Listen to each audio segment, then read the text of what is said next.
Cheryl Dorsey, retired LA police sergeant. What are you thinking here ahead of this?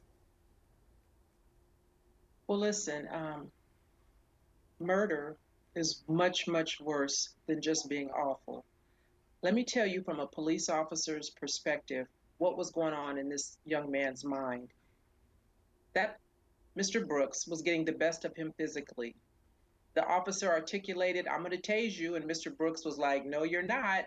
He took his taser and he ran, and those officers knew that they were going to be ribbed from now on. They will forever be known as the guys who let the suspect, a drunk, get your taser and take off with it. And so he wasn't going to let that happen. This was punishment, Brooke. This was what I say about contempt of cop. You piss an officer off and there's a price to pay. The officer said in his own words, "He took my effing taser." He said it twice. And then when he couldn't catch him, he shot him in the back twice. And we saw him take a victory lap after he did that more than awful thing, because the officer said, "I got him. I got him." This was punishment.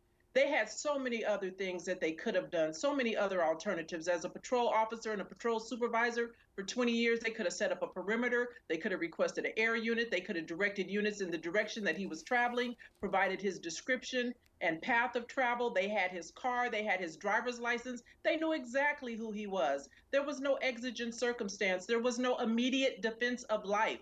A taser is non-lethal when it's used by an officer, and it's non-lethal when it's taken from an officer.